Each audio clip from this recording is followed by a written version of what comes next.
The word that stole the most years from me was more. More money, more status, more respect, more honor, more influence, more proof that I had made something of myself. I kept telling myself I was chasing freedom. I thought if I could just move a little higher from wherever I stood, I would finally breathe easy. That is the lie at the center of a whole lot of adult life. Not because money and status do nothing, they do plenty, but because desire does not retire when you feed it, it gets promoted. Let me say this plain before anybody misunderstands me. Money matters. It matters a great deal. Anybody who tells you money does not matter has either forgotten what hardship feels like or never really met it. Money keeps the lights on. It pays for medicine. It puts decent shoes on your child's feet. It keeps your car from dying on the side of the road in bad weather. I am not preaching poverty. I am not saying ambition is a sin. I am saying there is a point where desire stops serving your life and starts eating it. And when I say desire, I do not just mean wanting something you do not have. I mean that voice inside you that says, from wherever you stand right now, a little more and then I'll be settled. A little more money, a little better house, a little more recognition, a little more authority, a little more proof that I matter. Desire is not always loud. Sometimes it sounds reasonable. Sometimes it sounds responsible. Sometimes it even sounds like self-respect. That is what makes it dangerous. It can wear the face of progress while quietly chaining your peace to the next upgrade. That is what took me too long to understand. I was not chasing luxury for the sake of luxury. I was chasing relief. I thought a higher income would finally make me feel secure. Then I got the raise, and for a little while it did. You breathe easier. You sleep better. You tell yourself, all right, now I am getting somewhere. But it never stays there. Very quickly, what used to feel like plenty starts to feel normal. Then normal starts to feel small. Then you notice who is earning more than you. Then the new standard arrives. What used to be your goal quietly becomes your floor.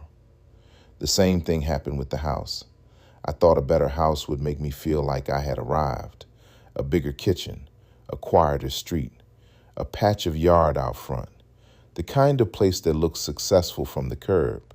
And at first, walking through that front door did feel like winning. Then it became my everyday life. Then my everyday life became the baseline. Then the baseline moved. Suddenly I noticed the nicer block, the better school district, the larger backyard, the newer car in somebody else's driveway. What I used to pray for became something I could barely even see. Desire never says thank you. It says fine. Now what else is available? Status works the same way. Respect works the same way. Honor works the same way. You think, if people listen when I talk, if my opinion has weight, if my title means something, then I will feel solid. But praise has a short shelf life. Recognition warms you for a minute, and then you start checking whether it is still there. Now you are not enjoying respect. You are monitoring it, defending it, performing for it. What you thought would make you free becomes another thing you have to maintain. That is the trap. It is not only that desire asks for more. It is that every time you satisfy it, your standards quietly rise. Your eyes adjust. Your appetite expands. The finish line takes a few steps back, then a few more, then a few more after that. So life stops being a journey toward enough and becomes a treadmill called next. Next raise, next title, next house, next circle, next proof, next. A lot of people call that success. I think very often it is just polished captivity. And what does that captivity cost?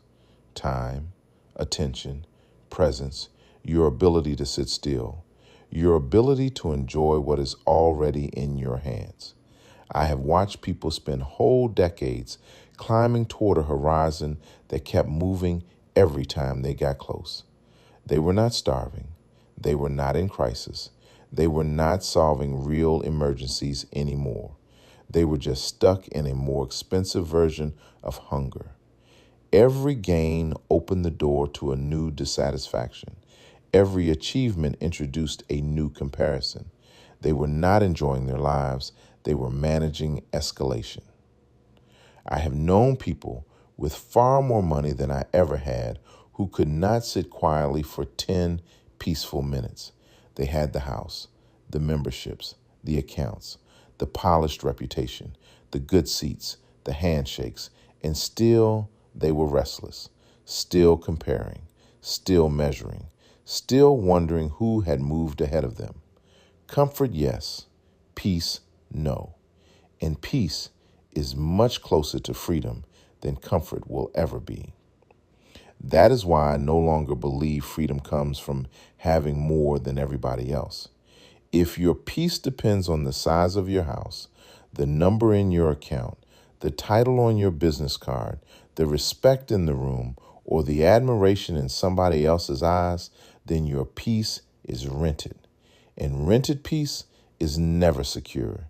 It can be taken from you by a market swing, a young arrival, a lost election, a cooler crowd, a changed trend, or simply the fact that there is always somebody richer, shinier, louder, or more celebrated waiting somewhere just outside your field of view. Real freedom is quieter than that. It is being able to earn money without kneeling to it. It is being able to enjoy nice things without turning them into your identity. It is being respected without needing respect to tell you whether you matter. It is being able to see somebody else's success and not feel your soul get dragged behind it like a can tied to a bumper. It is being able to say, that is good for them, without hearing a voice inside you whisper, and what does that say about me? I am not telling you to stop working hard. Work hard, build well, provide well, do honest things with your gifts, but do not hand your inner weather over to money, status, honor, and power. They are terrible masters. They always ask for another offering, and they never once say, that is enough, you can rest now. If your peace depends on the next thing, then the next thing owns you before it even arrives. The freest people I know are not always the richest people I know. They are the people who know how to stop, the people who can enjoy a meal without comparing it to somebody else's table, the people who can go home at night without auditing whether they impress the room enough, the people who can say, this is enough for today and actually mean it. That is a kind of wealth the market cannot measure. It took me too long to learn this. Money can buy comfort. Status can buy attention. Praise can buy a moment. Power can buy compliance. But none of them can give you lasting peace if peace is something you have never learned to build inside yourself. As long as your heart keeps believing the next thing will finally quiet it, then no amount of anything will ever feel like enough. That is all I have for today. If this stayed with you, subscribe and come sit with me again next time.